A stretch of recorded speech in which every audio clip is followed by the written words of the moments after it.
All right. The third key I want to talk about is your tempo and timing. Your tempo is, as a lot of golf professionals will say, is at the point where your upper body starts to swing forward with your swing and your hips turning at the same time to create power.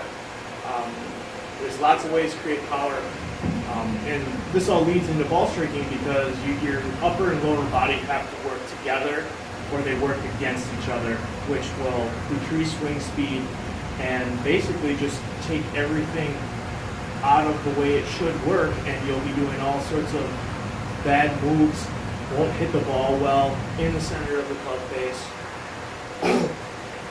And actually, that's one other thing that I want to touch on is, and I do it with basically everything. Yeah, I will ground my club when I'm hitting the ball, but before I start my swing, my club is hovering, whether it's a wedge, driver, at all my clubs. I lift it up off the ground and I'm keeping my eye on where I'm actually going to hit, but my ball, my club is not resting on the ground behind the ball, and that has helped me a lot.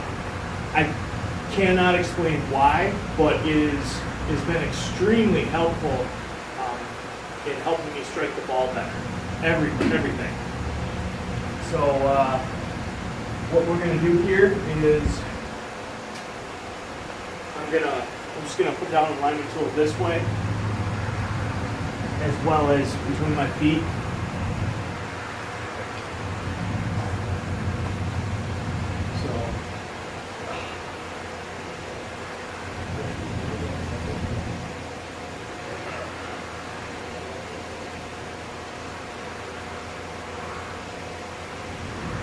So I'm just gonna hit a 7-iron.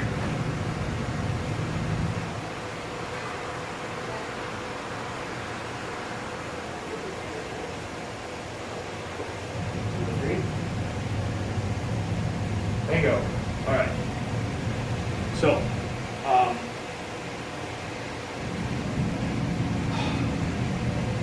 my best explanation for a good tempo is just like a baseball player. There's lots of different guys on the Pro Tour, PGA Tour. They have different looking tempos. Fast, fast, slow, slow. And all I can really give you is my method, which is just like a baseball player. The wind up and release.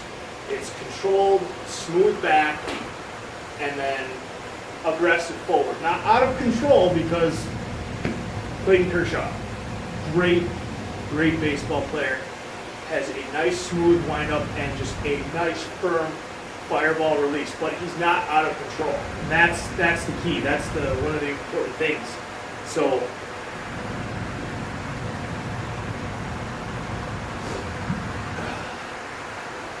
just trying to get this set up so I already broke this pole. I don't want to break that one. So I put my alignment tool in front of my ball because I'm just focused on swinging down my line. But so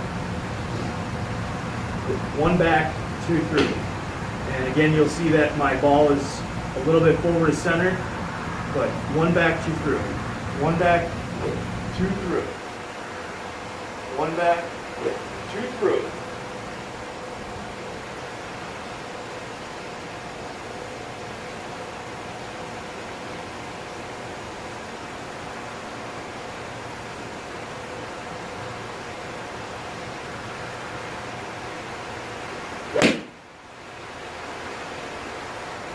One back, two through.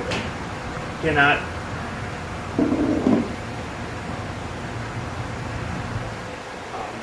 And that's another thing.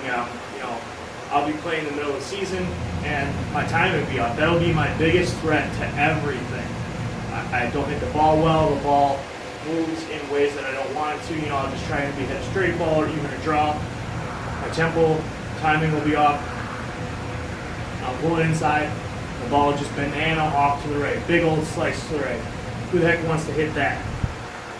Everybody hits that, but who wants to? So again, one back, two through. One back, two through.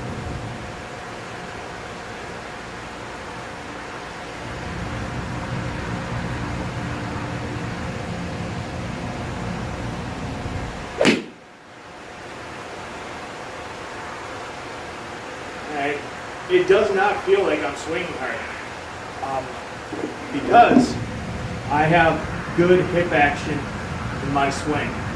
You'll see as my club starts to come forward from the top, my forward swing, my hips are already firing, and that requires my upper body to catch up.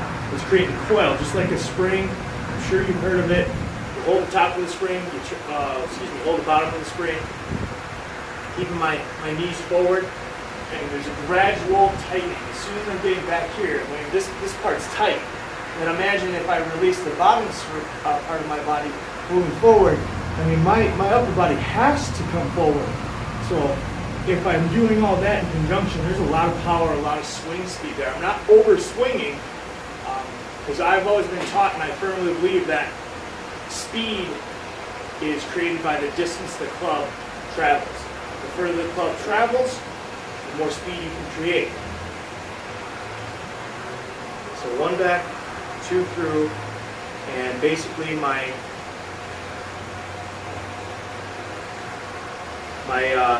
downswing is started by my hips.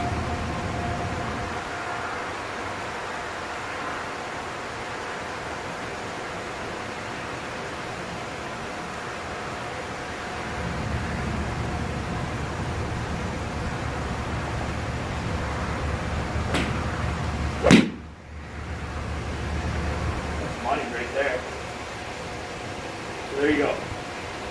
Tempo, the speed of your swing, one back, two through, but not out of control. And then power, in my opinion, will come from firing your hips. So I'm up here, my hips start to go, and my upper body's catching up. So I'm stripping through it with my right hand, trying to catch up to my lower body. Take it to the range. Put down some alignment tools. Alignment tool as in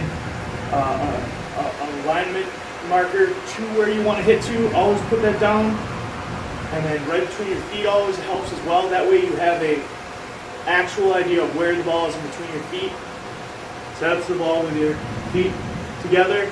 Then you spread your feet and do that over and over and over repetitively. And then take that away so that because you're training your eyes and your body to feel that, to see how it looks while you're standing over the ball. And then when you're out on the range, take the alignment tools away and stand behind your ball,